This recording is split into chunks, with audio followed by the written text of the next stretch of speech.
नमस्कार. सीतेच्या शोधार्थ रानवनी फिरताना श्रीरामांना तडफडत्या अवस्थेतील गरुड जटायू भेटतो.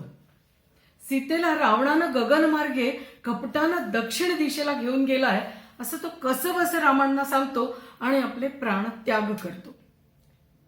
ते ऐकताच गरुडाचे सगळे अंत्यसंस्कार करून राम आणि लक्ष्मण लगोलग पुढे निघतात. पुढे वाटेत त्यांना कबंध नावाचा राक्षस आडवा येतो आणि तो विनवण्या करू लागतो की आपणाकडून मला मृत्यू आला तर माझा पुनर्जन्म होईल. मग राम त्याचं ऐकतात आणि त्याच्या म्हणण्याप्रमाणे त्याला मृत्यू देतात. त्याबरोबर त्याचा पुनर्जन्म होतो आणि पुनर्जन्म झालेला कबंध रामाला पुढची दिशा दाखवतो आणि तो सांगतो की किष्किंधा नगरीचा राजा सुग्रीव सीतेच्या शोधाकामी तुला मदत करेल, तू सुग्रीवाकडे जा. हे ऐकताच राम आणि लक्ष्मण पुन्हा ताबडतोब पुढे निघतात आणि सीतेचा शोध घेता घेता ते ऋष्यमुख नावाच्या पर्वतावर येतात. तिथे त्यांना आपलं राज्यपद घालवून बसलेला किष्किंधा नगरीचा राजा सुग्रीव भेटतो म्हणजे तो तिथे आहे हे कळतं, पण सुग्रीवाला कोणीतरी दोन धनुर्धारी आपल्या दिशेने येत आहेत हे म्हटल्यावर भीती वाटते आणि त्याला असं वाटतं की आपला ज्येष्ठ बंधू ज्यानं आपल्याला पदच्युत केलाय त्यानंच आपल्याला मारण्यासाठी कोणीतरी पाठवलं असेल आणि म्हणून त्यांचा सामना करायला तो त्याचा सर्वात शक्तिमान असा त्याच्या सैन्यातला अधिकारी हनुमंत यास रामांच्या दिशेने पाठवतो. हनुमंतांची आणि रामाची भेट होते.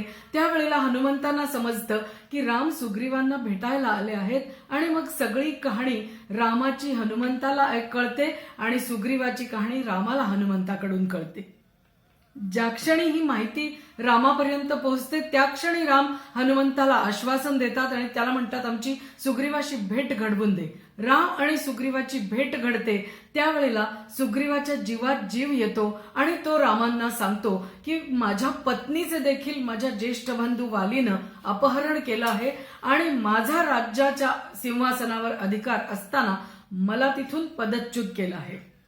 राम त्याच्या मनामध्ये बळ भरतात, आत्मविश्वास निर्माण करतात आणि त्याला म्हणतात की तू तुझ्या ज्येष्ठ बंधूशी जरी तो बंधू असेल तरी त्याच्याशी युद्ध केलं पाहिजेस आणि सक्षमपणे युद्ध केलं पाहिजेस.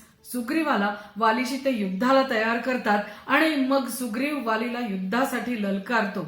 वालीचं आणि सुग्रीवाचं भीषण असं द्वंद्व सुरू होतं. वाली अतिशय ताकदवान असतो, त्या मानाने सुग्रीव थोडा कमी असतो आणि या द्वंद्वामध्ये सुग्रीवाचा पराभव होऊ लागतो.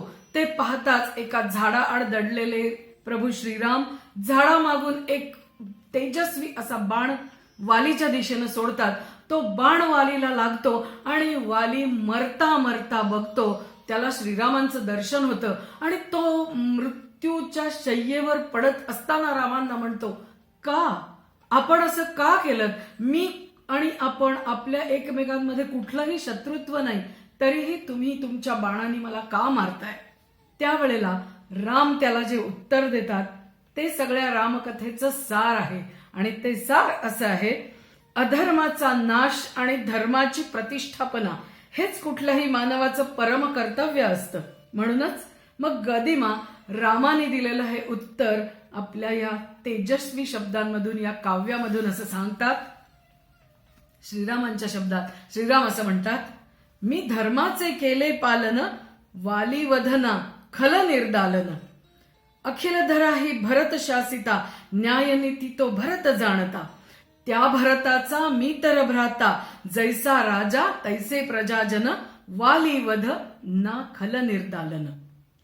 शिष्य पुत्र वा कनिष्ठ भ्राता, धर्मे येते त्यास पुत्रता.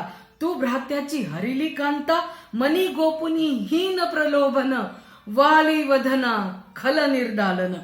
तू तर पुतळा मूर्त मदाचा, सुयोग्य तुझ हा दंडवधाचा.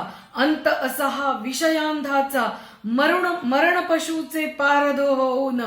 वाली वधना खल निर्दालन.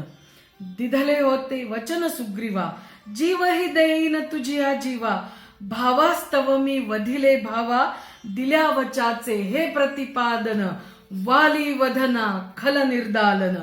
नृपती खेळतो वनी मृगयते, लपुरी मारिती तीर पशुते, दोष कासया त्या क्रीडेते, शाखामृद तू क्रूर पशुहुन, वाली वधना खल निर्दालन. अंत्यघडी तुझ ठरो मोक्षदा, अंत्यघडी तुझ ठरो मोक्षदा, सांभाळीन मी तुझ्या अंगदा. राज्य तुझे हे ही किष्किंधा, सुग्रीवाच्या करी समर्पण, वाली वधना खल निर्दालन. मी धर्माचे केले पालन, वाली वधना खल निर्दालन.